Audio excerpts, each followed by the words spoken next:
My name is Ava Sinclair. I am 29 years old, a freelance archivist, and I live in a tiny apartment above a coffee shop in Portland. I never planned to attend my grandmother's will reading. She had cut my mother off long before I was born. But that morning, curiosity got the better of me. I sat in the back, silent, as her fortune was divided among relatives who barely hid their greed. When my name was not mentioned once, I almost stood to leave. That was when the lawyer slid a worn leather copy of Jane Eyre across the table. Before we begin, tell me in the comments, what would you do if you were left out of a will entirely? And make sure you subscribe because this is where the real story begins. The rain had been chasing me since dawn, a cold and steady companion tapping against my umbrella as I made my way through the slick streets of Portland. The sky was the color of ash, and the wind carried the kind of damp chill that seeped straight into your bones. By the time I reached the Sinclair estate, my shoes were soaked through. The mansion rose ahead of me like something out of a forgotten photograph, its gray stone walls streaked with decades of weather, ivy curling stubbornly around the edges of tall windows.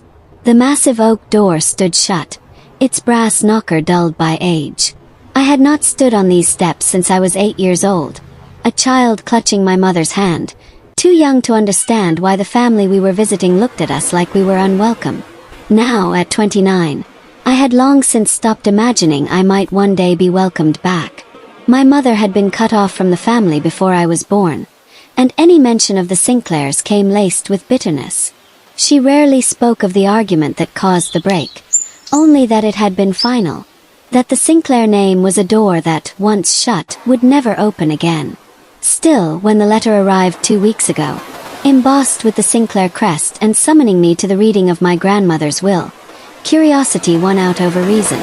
I told myself I was only going to see the spectacle, to watch from the edges as wealth was divided like slices of a cake I would never taste. I climbed the stone steps and lifted the heavy brass knocker. The sound echoed into the mansion's depths.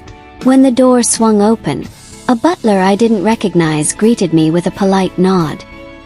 His hair was silver, his face lined. His suit pressed so sharply I could see the crease from where I stood. "Miss Sinclair," he said, his voice low, as if speaking my name in this house required caution. "This way, please." I followed him through the grand foyer, my boots squeaking faintly on the marble floor. Above me, a chandelier glittered in the dim light, its crystals catching the faintest glimmers from the gray day outside.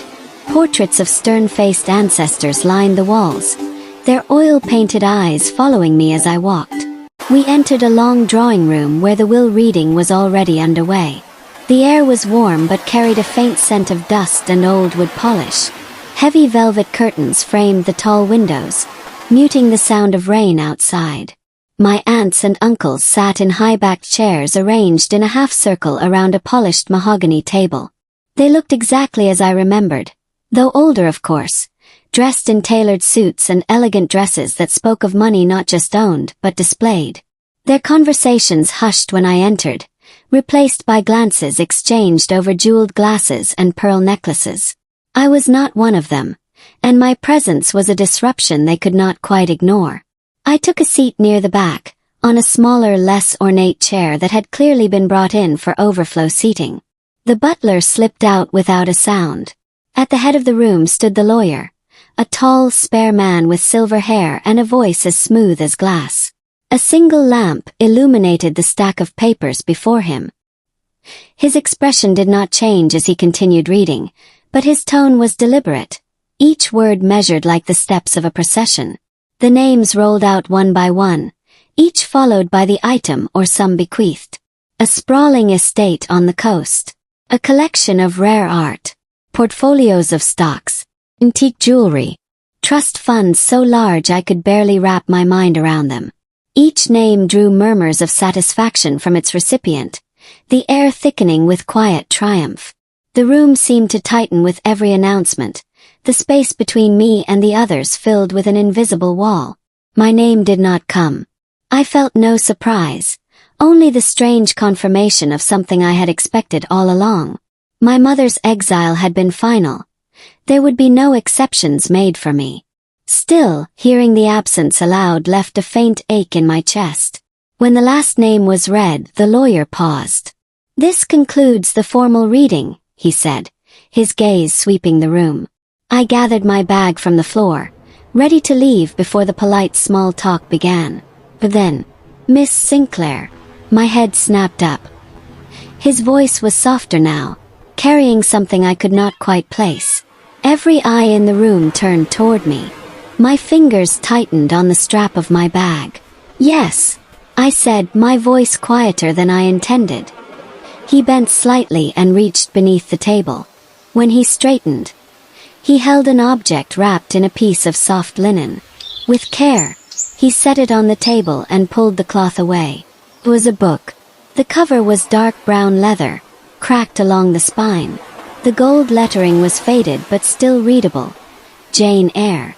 The edges of the pages shimmered faintly, as if the gilt had worn thin but still caught the light in places. He held it out to me. "This belonged to your grandmother," he said. "She requested that it be given to you personally." A hush spread through the room. I stepped forward, my boots sinking slightly into the thick carpet. My hands brushed his as I took the book. The leather was warm, almost unsettlingly so, as if it had been sitting in sunlight, though the day outside was cold and gray. I wanted to ask why, but the lawyer had already turned back to his papers, his attention elsewhere. No one spoke to me as I made my way to the door. I could feel their eyes on my back, the unspoken questions hanging in the air. I stepped into the foyer, the echo of the lawyer's voice fading behind me. Outside, the rain had slowed to a mist. I lingered beneath the stone archway. The book clutched against my chest. The leather felt heavier than it should have, the weight of it pulling at my arms. I loosened the strap of my bag and slipped the book inside, but something in me resisted letting it disappear into darkness. Instead, I pulled it back out and held it under the dim light spilling from the windows. The scent reached me first, a faint trace of rosewater. My grandmother's perfume. It was a smell I had not encountered in years, but it brought with it a strange pull in my chest, like being drawn toward a memory I could not fully grasp. I opened the cover. The first page was blank except for a small swirl of ink in the margin, like the start of a note that had never been finished. First I thought it was a stray mark, but as my eyes traced the lines, they began to form shapes. Letters. Name. Eva Sinclair. The handwriting was unmistakable. My grandmother's precise, slanted script. Beneath my name was a date. 1 week from today. My stomach tightened. The ink looked fresh, not like something written years ago. I glanced up at the house, its windows dark and unyielding, as if it were already closing itself off from me again. The rain began to fall harder. I shut the book and held it close, my pulse quickening with a sense I could not name. Something was beginning. Something my grandmother had planned. Something I was meant to find. I carried the book home like a live thing.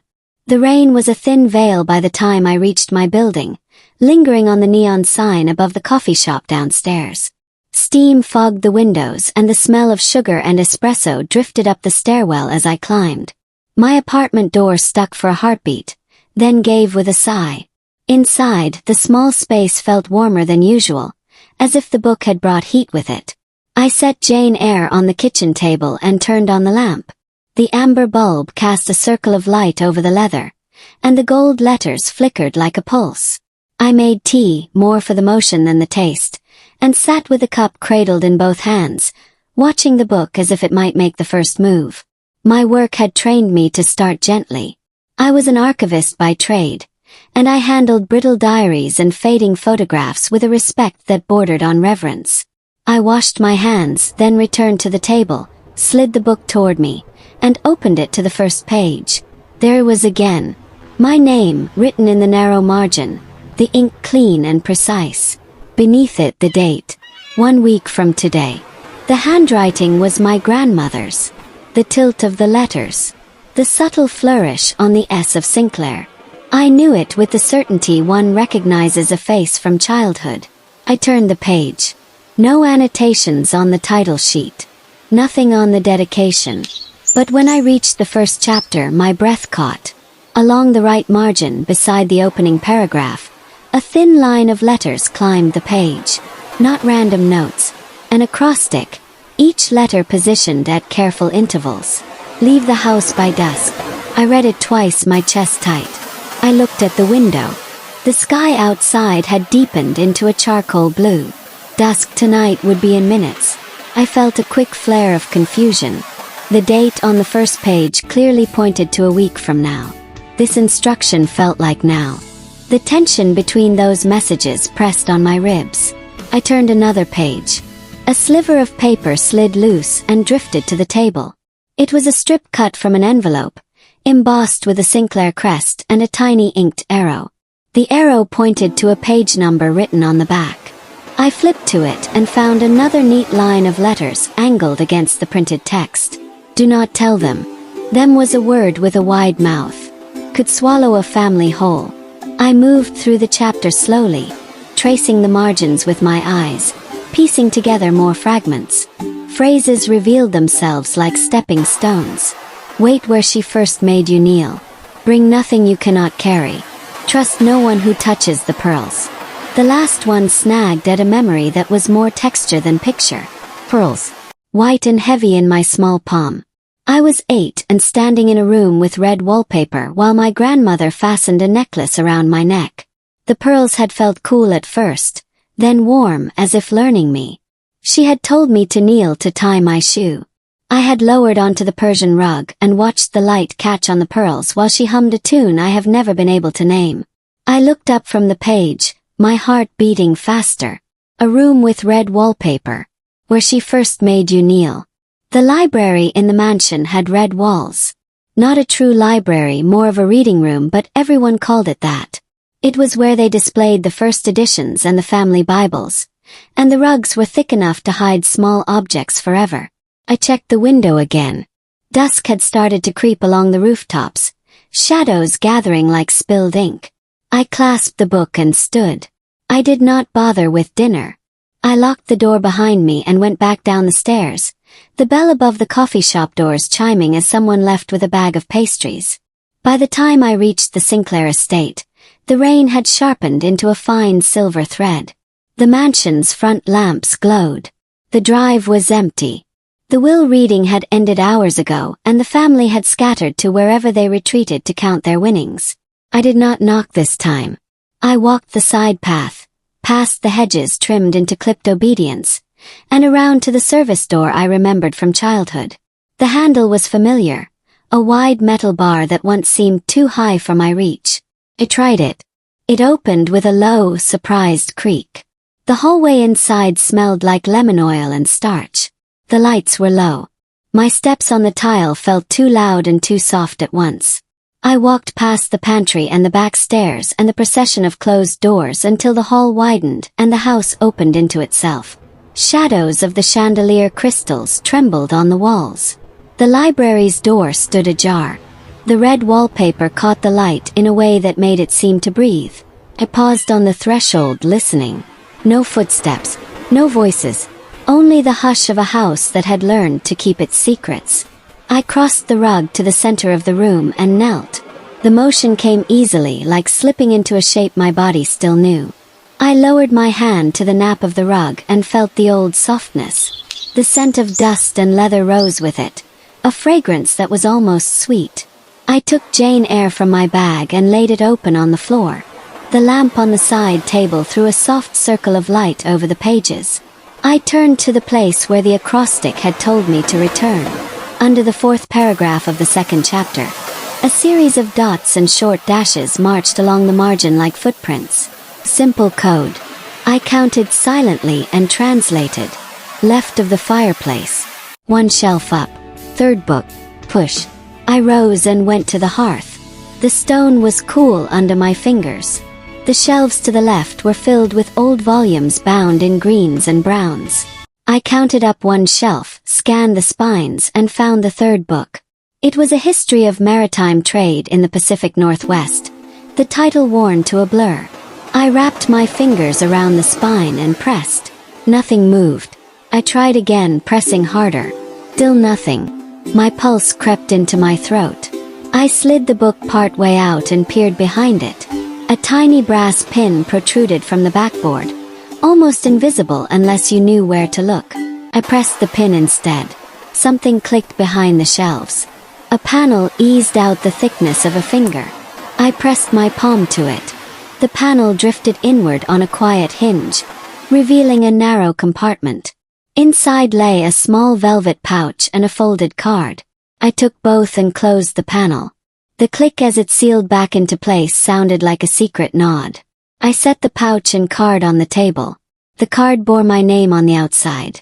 I unfolded it and read in my grandmother's hand. Do not mistake absence for neglect. I needed distance to give you clarity. I am sorry that truth costs you this much. If you are reading this, then the first gate has opened. The second will be harder. Take only what you need. Leave no trace. The date in the front of the book still stands. There are things that can only be done then. Until that day, protect yourself from their hunger. I read the note twice, my eyes stinging, though I could not say from what. Then I loosened the velvet drawstring and tipped the pouch into my palm. A key dropped out and landed with a sound that felt too loud for its size. The key was old, its teeth cut in an irregular pattern, a faint crosshatch engraved on the bow. I closed my fingers around it. The metal warmed quickly against my skin. The house held its breath. I slipped the key into my pocket, slid the pouch back where I had found it, and returned the library to the quiet it preferred. As I turned to leave, a soft sound rose behind me. Not the door, not the creak of the stairs. A single breath drawn in quickly. I went still. A figure stood in the doorway, backlit by the hall light. Pray. Poised like someone who had learned to make a room pause when they entered it. My Aunt Lydia. Her hair, always immaculate, curved at her jaw. A diamond at her throat glittered like a cold star. Ava, she said. Could not sleep either. Her voice put a gloss on everything it touched. I slid the book under my arm. Long day, I said. She stepped into the room, her eyes sweeping over the shelves. Your presence today surprised some of us. Her smile was small and carved. Mother was fond of puzzles. She liked to keep us on our toes. I offered nothing. My heartbeat was too loud in my ears. What are you holding? She asked, her tone airy, as if making conversation. Jane Eyre, I said. The lawyer handed it to me. Of course, she said. She moved closer to the table, then stopped when she noticed a roughness in the rug fibers where I had knelt. Her gaze flicked back to my face. There was a shine in her eyes, quick and assessing. Mother kept that room set like a stage. She did not appreciate improvisation. I remember, I said. She studied me for a moment longer. Then she smiled, a real one this time, like a blade sheathed with a velvet cover. Well, she said. Rest. There is no need to worry about anything here. Everything has been decided. She stepped aside. I walked past her, every nerve awake, and left the way I had entered, through the quiet service hall and the door that had no interest in ceremony. On the walk back to my apartment, the rain gathered itself into a steady curtain. By the time I reached my building, I was damp to the skin. I peeled off my coat, set the book on the table, and stood by the window, watching cars cut their ribbons of light through the intersection. My phone buzzed. The screen showed an unknown number with a local code. I hesitated, then answered. Ava, a woman's voice said. It was gentle and rough at once, like lace over gravel. Do not say my name aloud yet. The walls in that house have ears even outside of it. I turned away from the window, my hand tightening on the phone. Who is this? I asked, keeping my voice low in the empty room. The person who kept your mother fed when she was young and stubborn, the woman said. The person who kept your grandmother honest when her worry made her cruel. In this family they called me the housekeeper. In truth, I was the only witness who stayed. The housekeeper. The long shadow who made tea and bandaged knees and knew which cupboard hid the bourbon. I remembered her hands, the way they moved with quiet certainty. Why are you calling me? I asked. Because you have the book, she said. And because they will come for you sooner than you think. You must listen carefully. Turn to the chapter that is named for the room of punishment.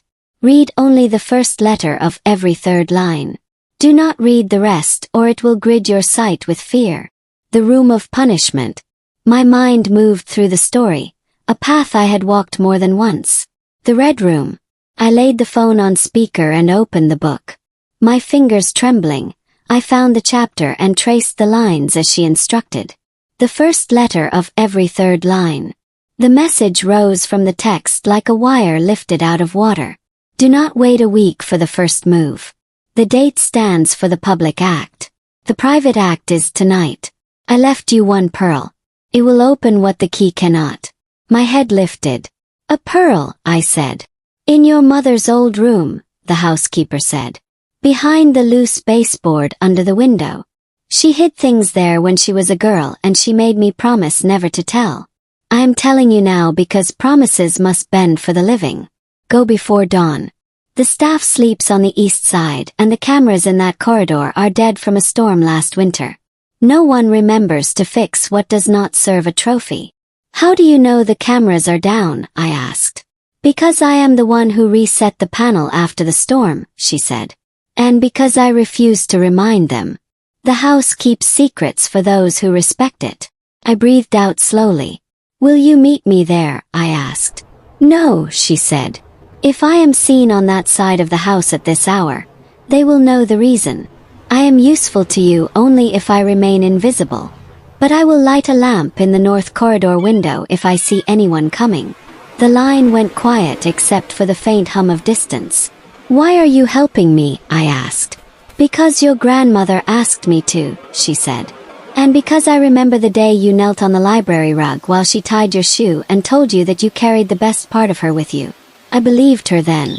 Believe her now. Go. She ended the call.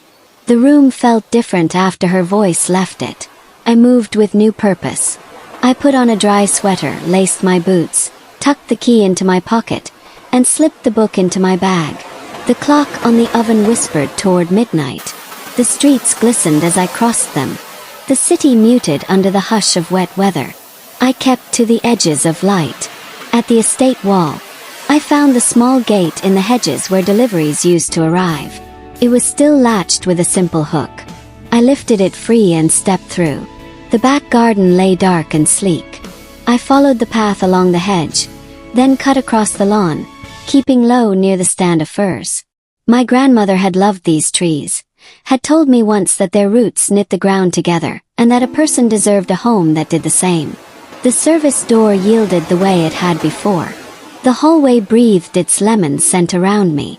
I moved on the balls of my feet, listening. Somewhere deep in the house a pipe ticked and settled. Beyond that, only the low, steady sigh of a sleeping building. My mother's old room was on the west side, a narrow bedroom at the end of a corridor lined with old photographs. The door was closed, the brass plate dulled with age. I slid my fingers beneath the latch and eased it open. The room was small, its bed neatly made, the coverlet pale and starched. A dressing table stood by the window, the glass dim with a thin film of dust. I crossed to the window and knelt. The floorboards were dark oak. The baseboard under the window had a seam near the left corner where the paint line did not quite match. I dug my fingernails into the edge and pulled. The board lifted with a reluctant groan. Behind it, the gap was just wide enough to hide a child's treasure. I reached in and felt fabric. I pulled out a small silk pouch tied with thin ribbon. The ribbon had been knotted by hands that had practiced secrecy. I worked the knot loose and tipped the contents into my palm. A single pearl rolled into the center of my hand. It was not like the pearls from the necklace in the red room memory. This one had a faint crescent etched into its surface, so fine I almost missed it. The crescent had a small notch. I turned the pearl over. A tiny seam separated two halves so precisely that the line nearly vanished. I pressed gently and felt a whisper of movement. The pearl parted. Inside was a sliver of metal shaped like a blade of grass, and a thread of paper curled tight as a secret. I eased the paper free and unrolled it. 3 steps beyond the last stair in the north tower. Place the blade in the seam where the wood meets stone. Turn right. Pull. Do not look down. I knew the North Tower. It was a narrow annex that rose above the old part of the mansion, an architectural afterthought that had become the place where the family kept things they did not need but could not throw away. As a child, I had only been permitted to look at it from the lawn. It was the kind of place a person could ignore for a lifetime without consequence. Perhaps that was why my grandmother had chosen it. I slid the pearl shell halves back together, tucked the sliver of metal and the note into my pocket, and replaced the baseboard. The room settled around me again, as if relieved to be made whole. In the corridor, I paused and glanced toward the far window. A lamp burned faintly in the north corridor beyond the bend. The housekeeper's promise. Silent lookout. I moved quickly now, following the west hall to the central landing, then turning toward the older wing. The air cooled as I approached the north tower stairs. The door to the tower was old oak, its handle iron and worn smooth by hands I could almost count. It opened with a hiss of wood against wood. The stairs rose in a tight curve. The walls narrowed as I climbed, and the air thinned to the smell of old stone. Counted the steps. At the top of the flight I found the final riser and stood 3 steps beyond it on a short landing where a small window watched the garden. The seam where the wood met the stone ran like a hairline crack along the edge. He knelt. The sliver of metal from the pearl slid into the seam with a satisfying certainty, as if it had been waiting all this time for this exact movement. I turned it to the right. Something inside the wall shifted with a muted clunk. I curled my fingers under the edge of the landing and pulled. A square of wood lifted like a trapdoor. Cool air rushed up from the dark beneath. It carried a scent of cedar and paper and something else I could not place. A mineral sweetness like rain in a cave. I did not look down. I lowered my hand until my fingers brushed a surface wrapped in cloth. I pulled and the weight rose steadily until I could cradle it in my arms. It was a flat parcel wrapped in oilcloth and tied with twine. I set it on the landing and retied the trapdoor into place. The seam smoothed shut as if it had never opened. I stood in the thin corridor light with the parcel in my arms and understood, in a clear and quiet way, that I had just crossed a threshold. The family I had never truly belonged to would not forgive this kind of crossing. The house had given me something, and by doing so it had chosen a side. I carried the parcel down the stairs, through the sleeping halls, and back into the night. The lamp in the far window flickered once and went dark. The garden seemed to hold its breath as I crossed it. At the gate I paused and listened. Only the rain. In my apartment, I spread a clean towel on the table and set the oilcloth bundle on it. I cut the twine with a small knife I kept in the drawer and peeled the cloth back.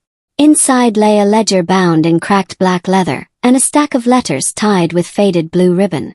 On top of the letters was a photograph. It was my mother. She was young, not much older than I am now. Her hair swept back from her face, her eyes laughing at something just beyond the frame. Next to her stood a man whose face the photograph had not fully captured. Only the edge of a shoulder and a hand that reached for her with the ease of belonging. The ledger cover bore a single word pressed into the leather. Trust. The letters were small and neat, almost demure. I opened to the first page and saw columns of numbers written in my grandmother's hand. Transfers. On the third page, my mother's name appeared beside a line that ended with the word suspended. I opened the packet of letters. The ribbon left a pale stripe on my fingers where the dust had settled. The top letter was addressed to my grandmother. The signature at the bottom belonged to a name I did not recognize, but the letterhead belonged to a bank that everyone in the city knew. The words beneath were careful and dense. The substance felt clear enough. Money moved from one place to another with a kind of invisible authority only the very rich and the very afraid can wield. I read until the shapes of the letters blurred. Then I set the pages down and looked at the book that had begun all of this. Jane Eyre sat at the edge of the lamp's glow, the gold title barely visible in the low light. I reached out and rested my hand on the cover. My grandmother had built a trail that could be walked by only one set of feet. She had set the public act for a date 1 week from now, an event that would demand an audience. But she had set the private act for tonight. And tonight had answered. Had the key. Had the pearl. I had the ledger and the letters and the first hard outline of a story I had only felt before as a rumor under my skin. Rain whispered at the window. The city hummed beyond it. I closed the ledger and tied the letters back into their ribbon, then slid everything into a canvas bag I kept for work. I made a note on a scrap of paper and tucked it into the book's inner cover where my grandmother's first instruction waited. Do not tell them, she had written. I would not. Not yet. I turned off the lamp. The room went soft and gray. I lay down fully clothed and watched the ceiling until the night thinned and the light beyond the window lifted into a pale tide. I did not sleep so much as drift in the same direction as the rain. When morning came, I rose and made coffee and washed my face until my eyes felt clear. I packed the book, the key, and the new documents. I slipped the pearl back into my pocket. Then I sat and waited for the day to fill each window. The city gathered itself. I listened to footsteps in the hall and the clatter of cups below and the quiet inside my chest that felt for once like an ally. I had 7 days until the public act. I had the first proof that something dirty had been done to my mother, and to the idea of inheritance that the Sinclairs loved to polish. I had one person inside the house who had chosen to watch for me without being seen. The margins had begun to speak. I intended to listen. Morning broke in the color of wet slate.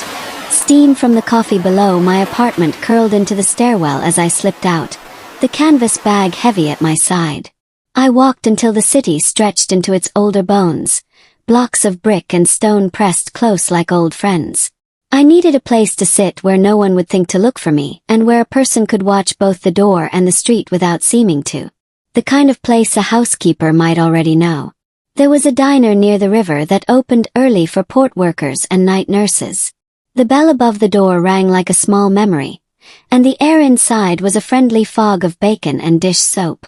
I chose a booth near the back where the shadow of a structural column split the light. A waitress set down a chipped mug and filled it without asking. I thanked her and kept my hands around the warmth until my breath slowed. The ledger lay on the table like an animal deciding whether to sleep or wake. I pulled it closer and opened to the first page. The columns were tidy enough to be beautiful. Dates along the left margin. Names aligned with the kind of discipline accountants dream about. Numbers trimmed to 2 clean decimals, as if anything in this family ever truly ended in an even cent. The entries began long before I was born. A map of transfers that crossed decades without blushing. Foundation here. An education fund there. Holdings in timber and shipping and tech companies whose logos had turned into street banners over time. All of it carried in my grandmother's hand, crisp as winter. A pattern shifted beneath the perfection. I had seen it before in old donation records and in the archives of families who had learned early how to hide.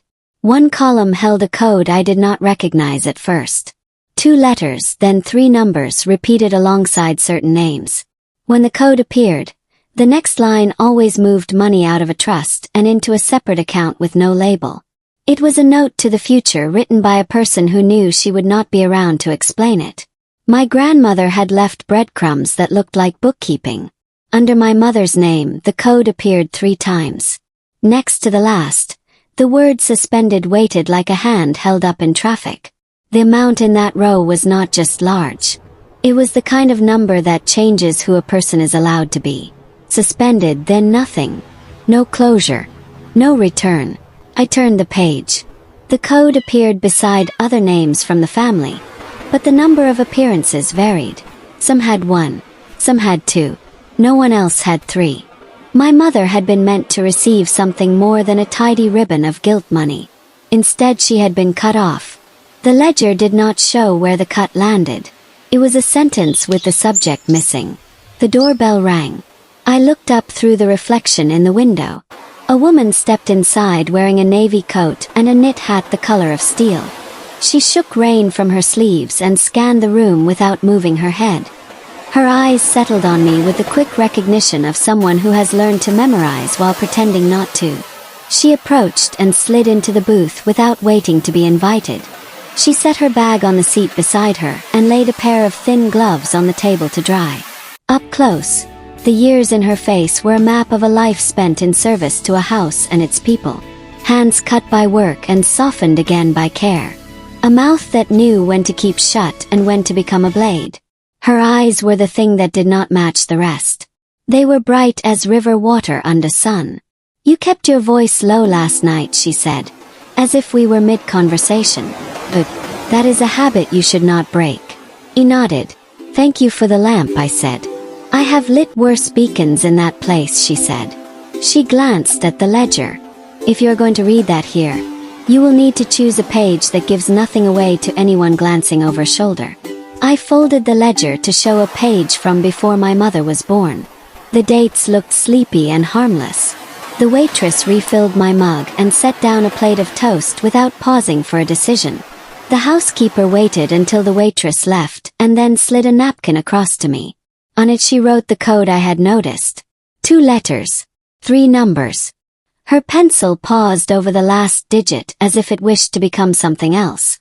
"It is a bank routing for internal movement," she said. "The first 2 letters are the initials of the trust origin. The numbers mark the off-site box where the related documents are stored. Your grandmother did not want a person to be able to interpret this without the key. She gave you the key by making the pattern repeat. Repetition is how memory is taught to children and to adults who think they have outgrown it." "Where are the boxes?" I asked. She folded the napkin once and set it near the salt. "Not at the bank with the sterling horse. Everyone in this city assumes that because the family has old accounts there, every secret hides in the vault under their marble floors. The boxes connected to this code sit in a smaller branch with a name that is meant to be mistaken for a florist. It keeps odd hours, and the clerk will act as if you have insulted his ancestors if you ask for anything directly. You will show him nothing until he shows you the ledger of signers. You will photograph it quickly when he pretends to turn for a pen." "You talk like you are still on their payroll," I said. She smiled without humor. "I am on my own payroll now. Your grandmother paid my last month and sent me home with a tin of cookies and a letter full of instructions that made me feel like I was setting a table for a guest who had not yet been born. The guest turned out to be you." "What about the tower?" I said. The ledger and the letters were hidden well, and the mechanism was not new. She tore a piece from the napkin and began folding it into a small boat. "That mechanism existed before your grandmother. Some tricks are inherited because they are useful, not because they are sentimental. The tower has fed secrets down into that pocket since the first Sinclair decided that if you build a room no one uses, it becomes the quietest room in the house." She set the paper boat on the edge of the plate. "When a house learns to keep a secret, it grows another mouth with which to eat the unworthy. Do not give it your fingers, Ava." The way she used my name made the room tilt for a breath. I closed the ledger and slid it back into my bag. My hand found the pearl in my pocket and rolled it between finger and thumb. It felt heavier now that I knew what it had contained. Her gaze followed the motion. "You will need that again," she said. "The pearl is not simply a container. Things are made to be used more than once when they are meant to outlast lies. The blade inside it is for seams. You have already learned that. The pearl itself is for locks that were made to be turned by vanity." "What does that mean?" I asked. She smelled of wool and the clean talc of laundry. "The family keeps a jewelry coffer in the glass room off the south corridor," she said. "There is a lock with a face that looks like a flower, and in the center sits a pearl that is not a pearl. Set yours against it and it will push the false one into the shape you need. This will matter when the week is up. Do not go there now." "Because of them," I said. "Because of them," she echoed. I thought of Lydia at the library door. The way her eyes had scanned the rug and then me. The way her voice put gloss on threat as if polishing silver. I could not shake the sense that she had smelled the shift in the room after I pushed the panel, even if she did not know what had moved. Some people are built with a nose for change and a hunger to keep it from happening. "Do they know about the tower?" I asked. She lifted one shoulder. "They know that somewhere in that house, the dead have left a few bones of truth.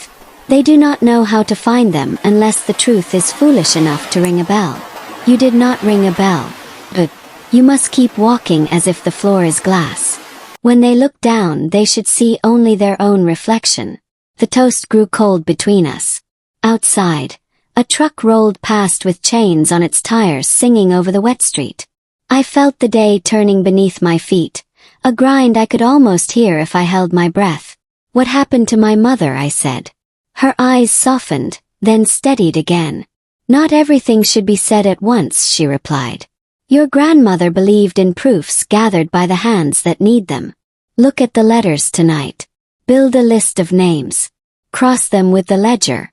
Tomorrow you will go to the florist that is not a florist, and you will begin to open the boxes that will not admit what they are. After that I will tell you what I saw in the year your mother left, and the reason the word suspended sits in the ledger like a blade." She rose, slid a few bills under her untouched cup of tea, and put on her gloves. "One more thing," she said. "Your aunt is not working alone. She does not do her own hunting. Watch the cousin with the tidy shoes and the dark tie. He looks down when he walks, not because he is shy but because he likes to know where a foot will land when it steps on something." "What is his name?" I asked. She looked toward the window where the river dragged its gray light past the edge of the city. "Names are less useful than habits," she said. "Remember the shoes. He will show you who he is by how little dirt he allows himself to carry." She left without looking back. The bell above the door gave a small, decisive sound, and the room swallowed her absence as easily as it had taken her in.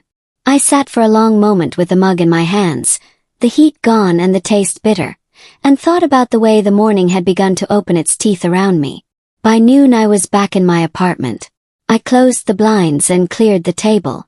The stack of letters sat under the lamp like a sleeping animal. I untied the ribbon and arranged them into piles by date. The oldest were brittle at the folds and smelled faintly of cedar. The newer ones had the expensive feel of heavy paper that expects to matter. I read until the light on the wall moved from one side of the window to the other, and the air in the room warmed with the electricity of the late afternoon.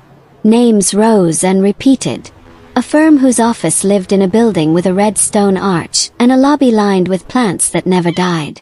A charity that had been born in a gala and then dissolved without an obituary. A trust that owned a shell that owned a company whose name looked like a weather pattern. When I cross-checked those names against the ledger, the code appeared beside them like a quiet companion, the numbers forming a path through time that ended in silence the year my mother left. One letter was written in my grandmother's voice to a person who refused to sign their name on paper. The content was simple: a request for a delay, a note that certain documents should be moved into holding, a promise that the matter would resolve when a person came of age. The date placed the letter a year after my mother was cut off. At the bottom, in the narrow space a person leaves for a final thought, my grandmother had written 4 words that did not belong to accountants: "I will make it right." On the inside flap of one envelope, a number had been written small enough to hide between paper fibers. It matched the last 3 digits of the code that appeared beside my mother's entries. It was the box number that held the documents for a person the family had tried to fold into silence. When the light thinned toward evening, I took a sheet of paper and made a list titled "Boxes to Open." Beneath it I wrote the florist name the housekeeper had given me and the code variations connected to my mother, and to 3 other entries that crossed her timeline. I wrote the names in a column, then allowed my hand to continue into a second list I did not title. It was a list of habits instead of people. The way Lydia looked past you and then back at you, as if deciding whether you deserved her eyes. The cousin with tidy shoes. The lawyer's too smooth voice.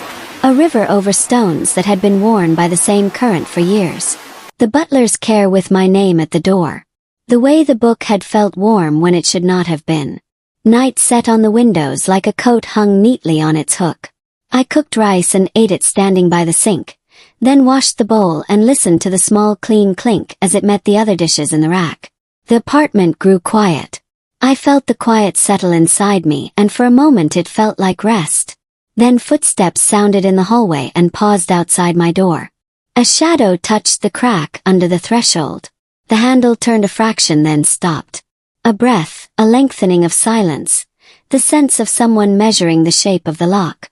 The footsteps moved on, light and even, the way a person walks when they are thinking about how to make their body seem harmless. I waited until the hall went still again. Then I placed the ledger and the letters into the oven, unlit and clean, and slid the book into the space between the refrigerator and the counter where a hand would have to be small and sure to reach it. The key stayed on a string tucked under my shirt. The pearl I put in the sugar canister. It made a soft clack among the crystals. Sleep did not come. The city thinned toward late. A siren sounded and faded. A bus sighed at the corner.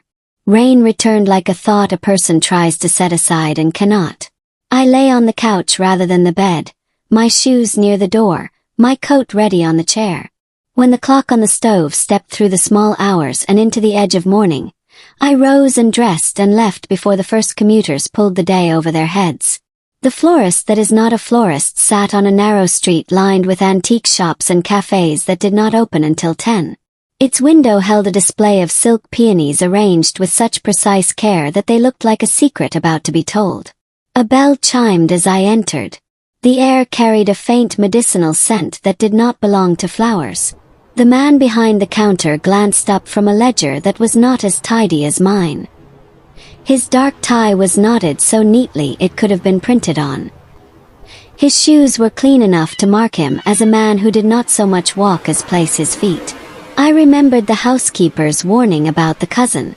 I watched his eyes. He was not my cousin, but he had the same habit. He looked down first, then up. People who look down first are measuring the floor. I said good morning and asked for a bouquet of nothing special. He nodded once, selected a cluster of silk stems, wrapped them in crisp paper, and slid them across the counter. His fingers were long and pale and moved like tools. When he asked if there would be anything else, I kept my voice even. I need to view the ledger of box signers, I said. For the private archive, not the public index. I will show identification when I have confirmed the ledger exists and the boxes are active. He blinked slowly, pleasantly blank. I'm not sure what you mean, he said. Then I will wait, I replied.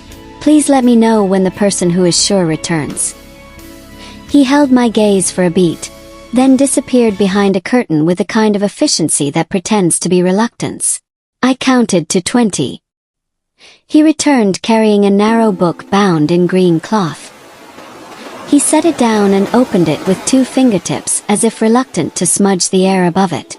The columns were tidy and unhelpful. He lifted a finger. One moment, he said. I must fetch a pen. He turned away. I set my phone on the counter as if checking the time, opened the camera, and in 3 smooth movements captured the 2 pages that mattered. Numbers, codes, signatures written by hands trained to practice confidence. I closed the camera as he returned and tucked the phone into my pocket. He set a pen beside the book with great care and looked at me with a smile that did not touch his eyes. There you are, he said. I thanked him and slid the book back. The smile did not flicker. The silk peonies on the counter watched like witnesses. On the sidewalk, light tested the edges of the clouds. I crossed to a bench and scrolled through the photos. The codes matched the patterns from my grandmother's ledger. Next to my mother's entries, the signer listed as custodian was a name I had not seen yet. It was not a family name. It belonged to the lawyer. My mouth went dry. The words on the page wavered once, then steadied. The same hand that had read out the list of gifts yesterday had held the keys to the boxes that controlled what my mother received. He had signed as custodian on the very day the word suspended entered the ledger beside her name. The lines bent toward each other like iron filings toward a magnet. I felt the world shift a fraction under my feet. It was a small movement and it was everything. Before I could stand, a pair of shoes stopped at the edge of my vision. Kitty. Polish. Dark. The laces were neat enough to be a ruler. Cousin shoes. I lifted my eyes. He was younger than Lydia by 2 decades and older than me by 5 years. His hair was cut with precision. His tie could have been the one from the florist's counter, near perfect in its knot. He smiled as if he had thought about smiling beforehand and chosen the version that said he was friendly without giving anything away. Ava, he said, as if we had run into each other at a coffee tasting rather than outside a shop that pretended to be something it was not. Strange to find you here so early. The bouquet in my hand felt absurd and exactly right. I lifted it slightly. For the apartment, I said. The smell of rain collects sometimes and I like how these fake what the sky cannot. He nodded, gaze dropping briefly to the sidewalk, then to the phone half hidden in my palm. His eyes rose, steady and polite. I wanted to make sure you were settling in after yesterday, he said. A day like that can leave a person feeling unmoored. I'm fine, I said. He tilted his head as if testing the word for cracks. Good, he said. Family should look after family, even across old lines. He stepped aside to let a woman with a small dog pass and watched the dog with an interest that felt performed. When he looked back at me, his smile had sharpened by a degree a stranger would not notice. Lydia is hosting a small gathering tonight, he said. A chance to breathe, she called it. She asked me to tell you that you are welcome to stop by if you like. No pressure. Tell her thank you, I said. Have work tonight. He nodded again, that tidy motion of a person who collects yes and no in equal weight and then carries both away to measure later. If you change your mind, he said, you know the way. He left with the smooth stride of a man who counts his steps. I watched him go until he turned the corner and disappeared into a slice of sun that had found a way through the cloud. On the bench beside me, the silk peonies lay quiet in their paper. In my pocket, the photos of signatures waited with the patience of ink. In my chest, the ledger teeth began to close on the right throat. I rose and started walking. The day was still gray, but it had a seam of light along its edge. I knew where I needed to be before noon turned to afternoon. The boxes would not open themselves, and the clerk would not unlock anything without proof that I was allowed to stand in the room where old promises go to rot. Had the code. Had the signs. I had my grandmother's hand guiding mine from the other side of steel and paper. On the way, I passed a shop window where a television flickered through a news segment about a charity gala from years ago. I paused long enough to see my grandmother on the screen, standing at a podium with a string of pearls at her throat and a smile that hid a plan. Beside her stood the lawyer, hands folded, eyes down, mouth speaking nothing while everything happened nearby. I watched him look at her the way a person looks at a safe they have learned to open. Then the image changed and the moment was gone. The florist clerk did not object when I returned with proper forms. He led me to a low room at the back where the air cooled into a hush that wanted to be reverent. Boxes lined the wall, their little doors stacked like a hive. He produced a key from his vest. I produced two from my bag. One fit the outer lock. The other had been tucked into the ribbon of one of my grandmother's letters, hidden in plain sight among polite phrases and moral sentences. The locks gave the small, unmusical sounds that doors make when they remember what they are. Inside the first box lay a folder with my mother's name and a set of documents stamped with a bank seal that had not been pressed in years. The papers told a story written in notarized verbs. Funds earmarked for education and independence. A transfer postponed at the request of the custodian. A note citing a condition that was never meant to be met. The kind of clause that says a person must become something impossible in order to be allowed to receive what was promised. The lawyer's signature sat beside that clause like a smile that had been fixed with glue. In the second box, the files were thinner and older. They connected a shell company to a purchase made under my mother's name without her signature. The money moved from a trust, paused for a month in a quiet account that paid no interest, and then slid into real property that turned out to be held by a separate trust controlled by Lydia. The real property was noted in the will yesterday as a small parcel near the coast, unremarkable and barely worth the ink it took to list it. The parcel sat on top of a mineral right that had never been evaluated because it was not expected to be valuable. 6 months after the transfer, a survey quietly valued that right at a figure that made my breath leave my chest and return with new shape. The increase had been absorbed by a holding company 2 layers above Lydia's trust. The paper trail tried to vanish by being too neat. I photographed everything. The small room amplified the tiny sounds of paper and breath. I closed the boxes and slid the keys back across the counter to the clerk. He pretended not to look at the names on the files and succeeded only in making his gaze into a physical thing. On the street, the light had thinned again. A wind had picked up along the river and turned umbrellas inside out one by one. I did not open mine. The rain felt like a kind of washing that belonged to me now. I had proof in my pocket and a line of movement that turned rumor into fact. The ledger had woken. It would not go back to sleep. At the corner I stopped and looked down. My shoes were wet to the ankle, gritty at the toes. A pair of tidy shoes appeared a half-block away, paused, and then turned down a side street. The man wearing them did not glance up. He did not need to.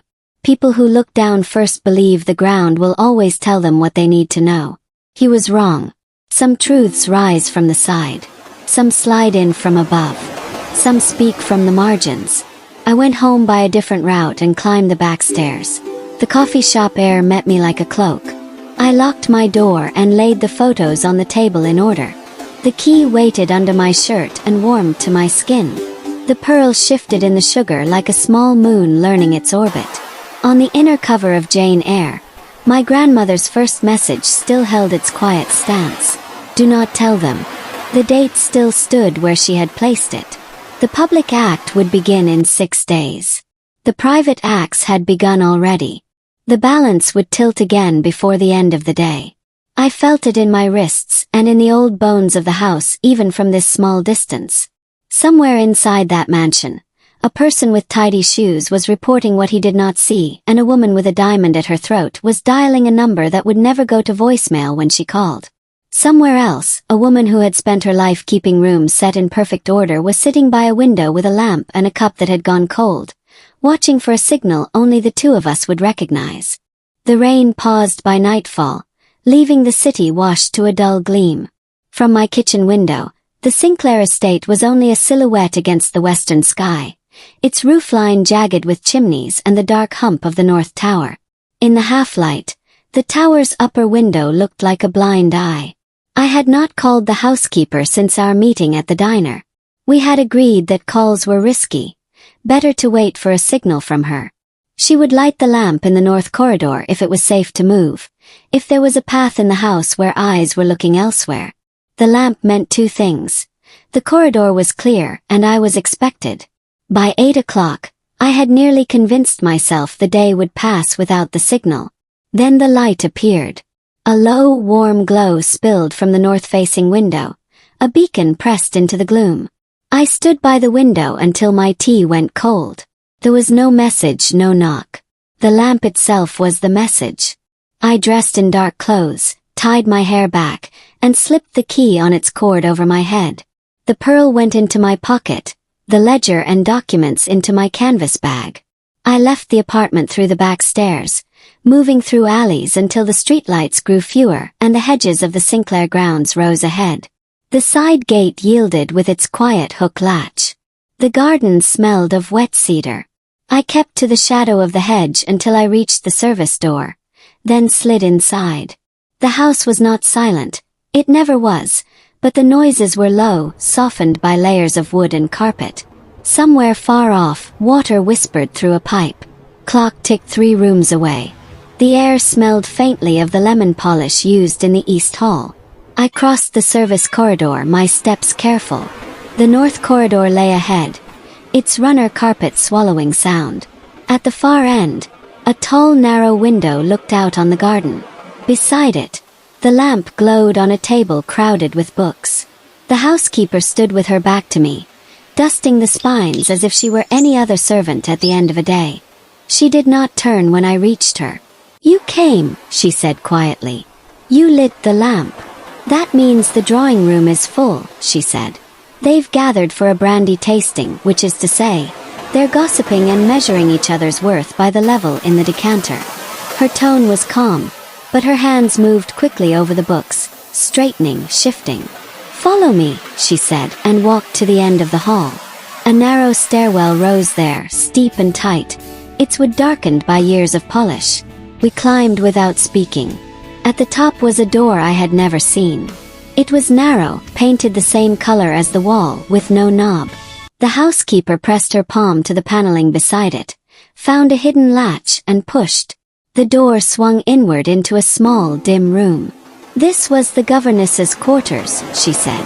"They stopped using it before you were born. It's been a storage space ever since. No one checks here unless they're looking for the past." She crossed to a low cabinet and opened it. Inside, on the top shelf, was a wooden box, its lid carved with a pattern of roses. She lifted it down and set it on the table. "This belonged to your mother," she said.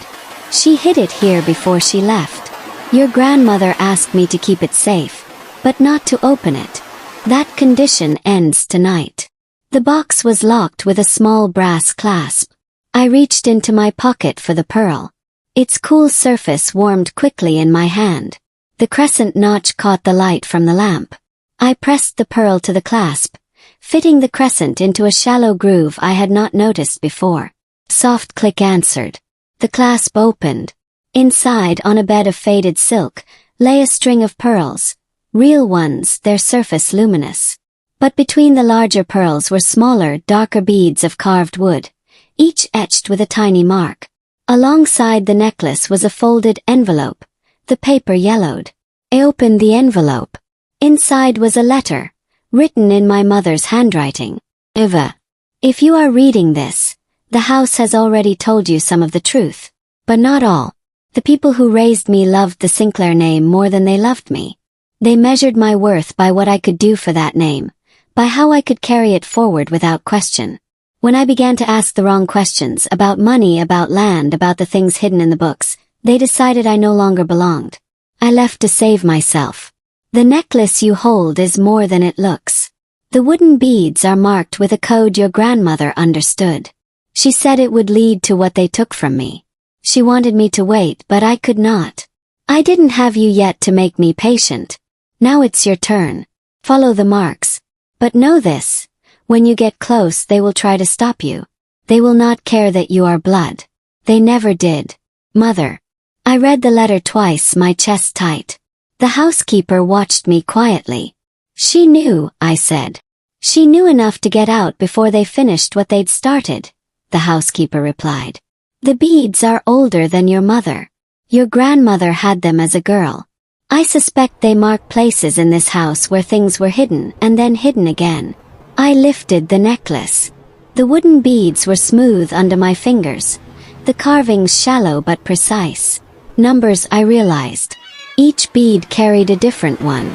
Room numbers, pages, coordinates in the ledger. "What now?" "Yes. Now you go before they remember to miss you," she said. "And tomorrow you start with the first bead. It's the library." The word struck like a bell. The red-walled library where I had knelt days ago. The place that had already given me the key. I slipped the necklace into my bag, fastened the box shut, and followed her back down the narrow stairs. At the foot of the corridor she paused. "Ava," she said softly, "when you walk back through the garden, keep your head down. Lydia sent someone outside a few minutes ago. I don't think he was after fresh air." The warning slid cold through me. I nodded, stepped out into the dark, and pulled my coat tight. The lamp's glow faded behind me as I crossed the wet grass. Near the hedge I saw movement. Someone tall standing still, just beyond the reach of the light. I kept walking, my eyes on the ground. By the time I reached the gate, the figure was gone. I slipped into the street, the necklace's weight in my bag, and knew the game had changed. Tomorrow the first bead. Tomorrow the library again.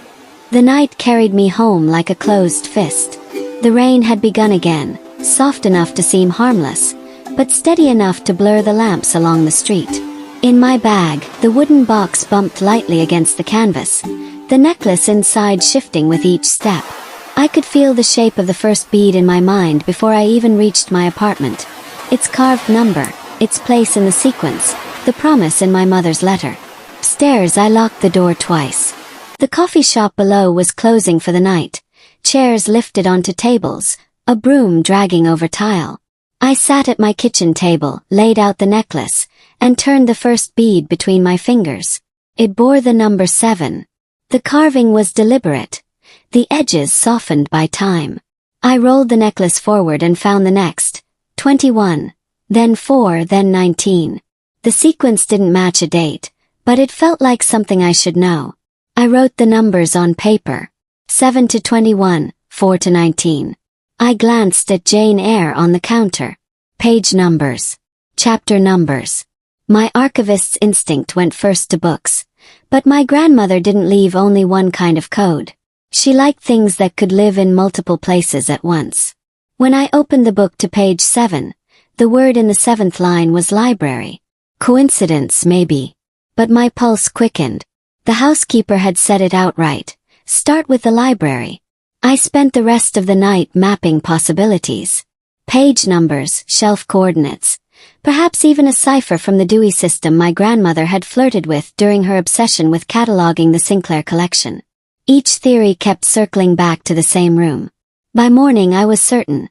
The numbers pointed to a location in the library, but not just a book. Something in the shelving, something that would require both the key and the pearl. I left early, before the coffee shop even opened.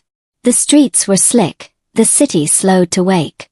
By the time I reached the Sinclair estate, mist had crept over the lawn. The gate latch gave with its usual ease. The garden smelled of damp earth and cedar. I kept to the edge, scanning windows. No figures. No watchers.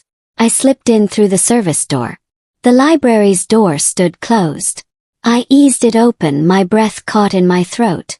The red wallpaper seemed darker in the morning light, the air still carrying the scent of leather and paper. I walked straight to the shelves by the west wall. The first bead's number, 7, could mean the 7th shelf from the left. The second, 21, might be the 21st book. I counted slowly, running my fingers along spines worn smooth. 21, I stopped. A thick volume on maritime charts. Its cover a faded blue. When I pulled it free, the weight shifted oddly. I opened it and found the pages cut away at the center, leaving a hollow space. Inside lay a small, black journal, its cover unmarked. I slid it out and flipped to the first page. My grandmother's handwriting filled it in tight, deliberate lines. The first entry was dated the year my mother left. They've begun moving assets without record. Lydia insists it's for the family's stability. The lawyer approves without hesitation. If she knew what I've hidden in the second vault, she'd demand it. Ava must never be given to them.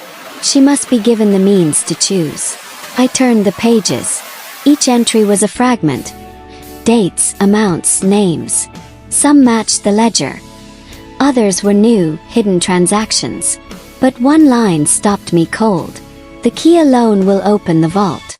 The pearl will unlock the map. Footsteps echoed faintly from the corridor. I slid the journal into my bag and replaced the hollowed book exactly where I'd found it. My heart pounded as the footsteps drew closer.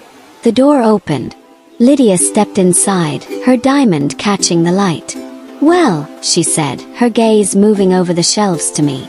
"It seems we have the same taste in mornings." Her smile was warm. Her eyes were not. "You've been busy, Ava." I kept my hands still at my sides. "Just visiting the room where I'm allowed to visit." "That's the thing about this house," she said, stepping further in. "It allows you, until it doesn't." She let the words hang in the air before turning toward the shelves, running her fingers along the spines as if reading Braille. "Mother used to say that every family has 2 libraries. The one for display, and the one that's locked in people's heads." Her eyes flicked to mine. "Which one are you reading from?" Before I could answer, she smiled again, lighter this time. "Don't forget, dear, we're family." She left without closing the door. I stood still for a long moment, listening to her steps fade. Then I slipped out the side exit, the journal warm against my hip. The first bead had spoken. The second would be harder. Back in my apartment, I laid the necklace flat on the table, the beads lined like sentries. The first had led to the black journal. The second, number 21, was next. I studied it in the weak afternoon light filtering through the blinds. My grandmother never made anything simple, especially not for the people she wanted to outwit. The numbers could layer, overlap, even mislead. But the sequence had been deliberate. She was building a path. I opened Jane Eyre again and turned to page 21. A line near the bottom caught my eye. I am no bird, and no net ensnares me. My grandmother had underlined it in faint pencil. Beside it, a tiny arrow pointed toward the margin where the ink was darker, more recent. 3 letters. BDR. I knew the shorthand, her personal notation. Meant bedroom. My mother's old bedroom. The last time I had been there, I'd found the pearl. If the necklace's second bead was sending me back, it meant there was more hidden in that room. I waited until the early evening lull, when the estate quieted between dinner and whatever brandy-soaked performance the family staged in the drawing room. The lamp in the north corridor wasn't lit tonight, but I didn't need it. I'd learned which halls stayed empty at certain hours. The west wing was dim, the wall sconces casting soft pools of light on the old photographs. My mother's door was just as I'd left it. I stepped inside and shut it quietly. The air smelled faintly of cedar and age. The bed was neatly made, the dressing table undisturbed. I crossed to the window and knelt again by the baseboard where the pearl had been hidden. The seam was still there, but I didn't reach for it. Instead, I scanned the room. 7 steps from the window, the floorboard near the wardrobe creaked under my weight. I crouched, pressing my hand to the wood. There, a hollow sound beneath. I pulled the wardrobe a few inches forward, my muscles straining against its weight. Behind it, in the wall, was a small square panel painted to match the trim. Had no handle, but in the center was a shallow indentation, just the size of the pearl. I took it from my pocket and pressed it into the groove. The wood shifted with a muted click, and the panel swung inward. Inside was a narrow compartment lined in velvet. A single envelope lay within, thick with folded pages. I slid it out and opened it. The papers were deeds, properties I'd never heard of. Small parcels scattered across the state, each purchased under different holding names. But the signatures on the purchase documents matched a single hand, the lawyer's. On the final page was a typed note. All parcels to be transferred to primary trust on execution of Clause 7. Custodian to retain until conditions met. Clause 7. I knew that from the ledger. It was the same clause that had frozen my mother's funds, the one impossible to satisfy. I slipped the envelope into my bag and replaced the pearl in its hiding place, closing the panel. When I slid the wardrobe back into position, the floorboard creaked again. The sound seemed louder now, as if the room was reminding me it knew more than it had shown. I turned toward the door and froze. A shadow stretched across the threshold. Someone was standing just outside. The handle turned. I stepped back into the corner, clutching the strap of my bag. The door opened slowly. The cousin with the tidy shoes stepped inside. His eyes flicked around the room before landing on me. "Evening," he said softly, as if we were intruding together. "I thought I might find you here." I didn't answer. He glanced toward the wardrobe, then back at me. Rooms like this keep memories. Sometimes they keep other things too. He stepped further in, his polished shoes silent on the rug. "You should be careful, Ava. People notice when you open doors that haven't been touched in years." His smile was polite. Too polite. Then he stepped aside, gesturing toward the hall. "Shall we?" I walked past him without speaking. His eyes followed me all the way down the corridor. The second bead had given me more than documents. It had given me a warning. Someone else was following the trail. I didn't sleep that night. Every creak in the hallway outside my apartment felt heavier, like a hand pressing on the air. The cousin's face lingered in my mind. Not his words, not even his presence, but the precision of his politeness. People who intend to destroy you rarely look untidy while doing it. By dawn, I was at my table again, the necklace coiled in front of me. The third bead, number 4, seemed simple. Too simple. My grandmother rarely used plain numbers without layering them. 4 could mean the 4th floor of the house, except there was no 4th floor. It could mean the 4th room on a corridor, the 4th shelf in a cabinet, the 4th entry in a record. I thought of the ledger. On the fourth page, halfway down, there was an entry that had always felt out of place. A transfer to something listed only as glass room. No code, no amount, no follow-up. Just a name. The glass room was a real place in the Sinclair estate. A sunlit extension off the south corridor filled with display cases of porcelain, crystal, and silver. I remembered it from childhood visits. How it smelled faintly of polish and sun-warmed dust.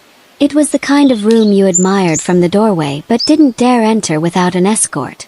If my grandmother wanted to hide something there, she'd have needed to make it part of the display. I waited until mid-morning, when most of the family would be lingering over late breakfasts or locked in their offices pretending to work. The south corridor was brighter than the rest of the house, sunlight filtering through the tall glass panes along one side. At the end, the glass room stood with its French doors open. The air was cool and sharp, smelling faintly of silver polish. I moved slowly between the display cases. Crystal decanters, porcelain figurines, silver serving pieces, each gleaming under the light. On the far wall, a tall cabinet held jewelry cases. Most were closed, but one stood open to display a velvet tray of brooches, lockets, and rings. I scanned for anything unusual. There, a small clasp shaped like a pearl flower. The petals were engraved with delicate veins, but the center pearl was slightly off in color, too flat in its sheen. I took the pearl from my pocket and pressed it against the false one. There was a faint resistance, then a click. The flower lifted, revealing a hidden compartment no larger than my palm. Inside was a folded square of parchment and a single photograph. The photograph was of my mother, again young, smiling, hair blowing across her face. She stood beside my grandmother, who was holding a small, dark key. On the back of the photo in my grandmother's hand was written, Vault 2. For her hands only. I opened the parchment. It was a map of the estate, but not the kind you'd give a visitor. This one showed hidden walls, unused staircases, and unmarked doors. In the northwest corner, near the base of the North Tower, was a small symbol, a circle with a line through it. I was still staring at it when I caught movement in the reflection of the glass cabinet. Someone was standing just outside the room, not moving, watching. I closed the compartment, replaced the pearl flower, and stepped out into the corridor. It was empty, but I could feel it. Whoever had been there was still close. The third bead had given me a map, and confirmed I wasn't the only one following it. By the time I reached my apartment, the map was memorized. I spread it on the table anyway, tracing the faint lines that marked hidden passages. My grandmother had drawn it with the precision of someone who'd walked every inch herself. The circle and line symbol near the North Tower tugged at me like a string around my ribs.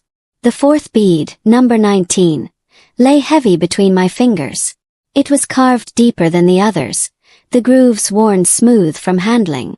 My first thought was a date. 19 could be the 19th day of a month.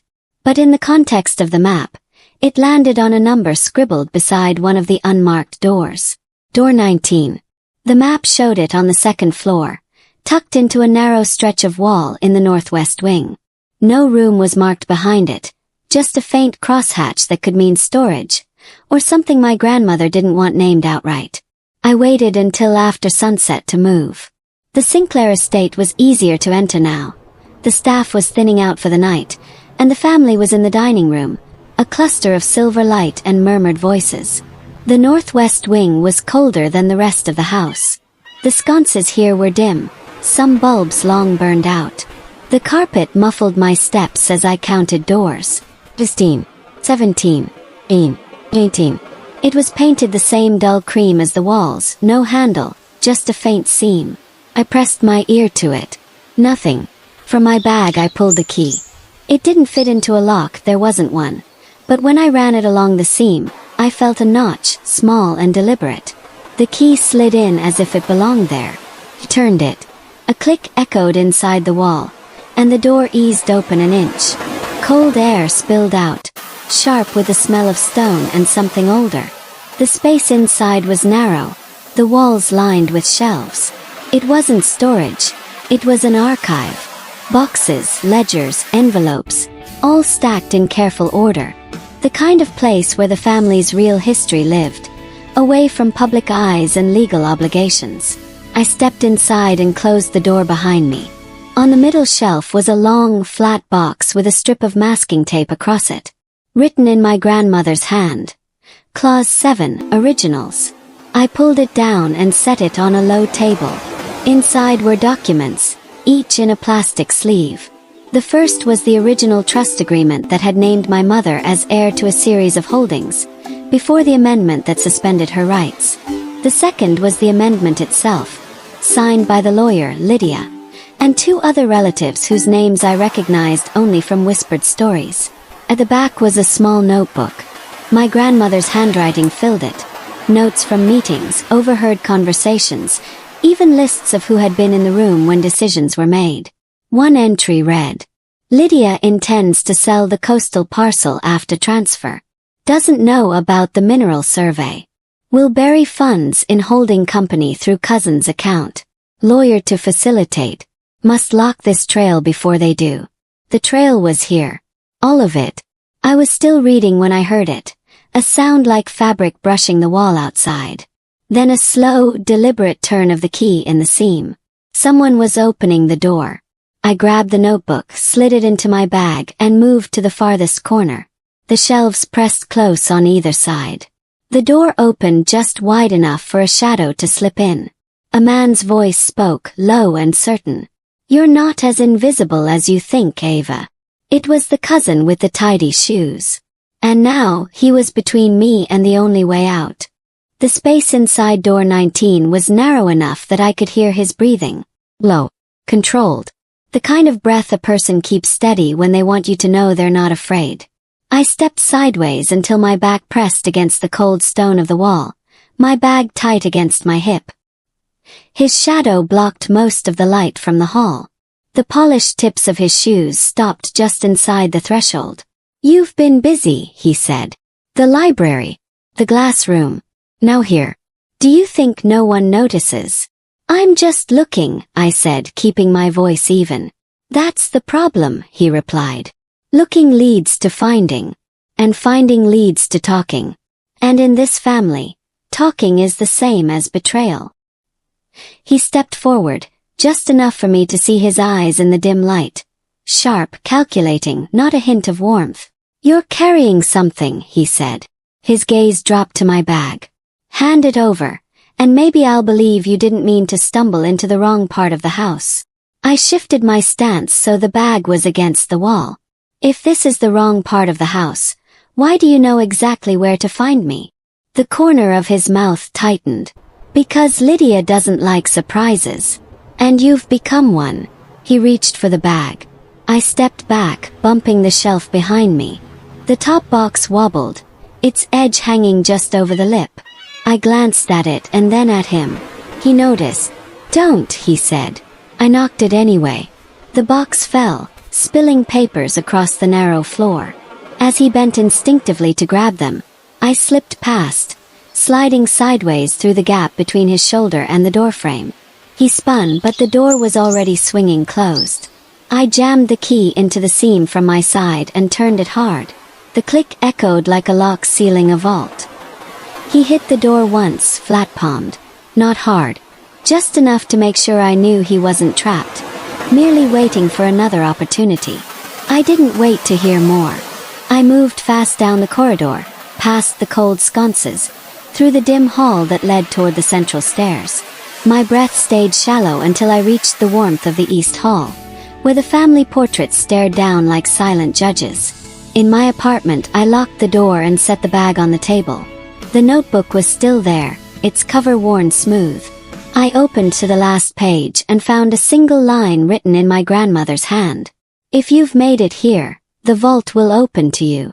But the vault will not be where you expect it."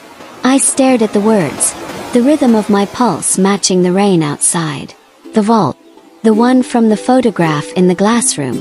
The one my mother had been meant to open. I traced the bead on the necklace. Number 19, completed. The next bead waited, carved with a 12. And something told me that bead would take me straight to the vault's door. But not without someone else arriving there first. The 12th bead felt colder than the rest, as if it had been waiting. I held it in my palm that night, studying the deep grooves of the number. In my grandmother's way of marking the world, 12 wasn't just a number. It was a place. And in her private shorthand, 12 meant below. The map from the glass room came out again.